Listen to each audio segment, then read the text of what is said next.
ফিলিস্তিনের গাজা ভূখণ্ডে ইসরায়েলি হামলায় গত ৪৮ ঘন্টায় কমপক্ষে আরও ১২০ ফিলিস্তিনি নিহত হয়েছেন। এতে করে গত বছরের অক্টোবর থেকে এ পর্যন্ত মোট মৃতের সংখ্যা বেড়ে দাঁড়িয়েছে ৪৪,১৭৬ জনে।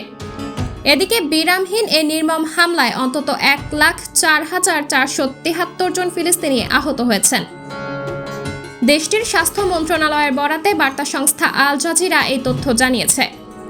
স্বাস্থ্য মন্ত্রণালয় জানিয়েছে, গত ৪৮ ঘন্টায় ইসরায়েলি বাহিনীর অব্যাহত আগ্রাসনে ১২০ জন নিহত ও আরও ২০৫ জন আহত হয়েছেন। অনেক মানুষ এখনও ধ্বংসস্তূপের নিচে এবং রাস্তায় আটকা পড়ে আছেন, কারণ উদ্ধারকারীরা তাদের কাছে পৌঁছাতে পারছেন না। অপরদিকে ফিলিস্তিনি স্বাস্থ্য কর্তৃপক্ষের পর্যালোচনায় জানা যায়, গাজা উপত্যকা জুড়ে বাড়ির ধ্বংসস্তূপের নিচে ১০,০০০-এরও বেশি লোক চাপা পড়েছেন।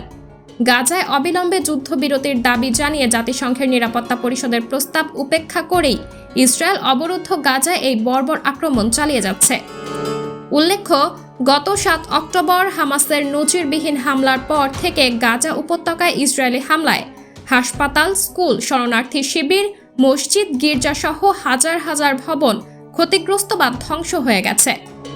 হামলায় গাজা ভূখণ্ডের প্রায় ৬০% অবকাঠামো ধ্বংস করা হয়েছে। জাতিসংঘের মতে ইসরায়েলের বর্বর আক্রমণের কারণে গাজার প্রায় ৮৫% ফিলিস্তিনি বাস্তুচ্যুত হয়েছেন। আর খাদ্য, বিশুদ্ধ পানি এবং ঔষধের তীব্র সংকটের মধ্যে গাজার সকলেই এখন খাদ্য নিরাপত্তাহীন অবস্থার মধ্যে রয়েছেন।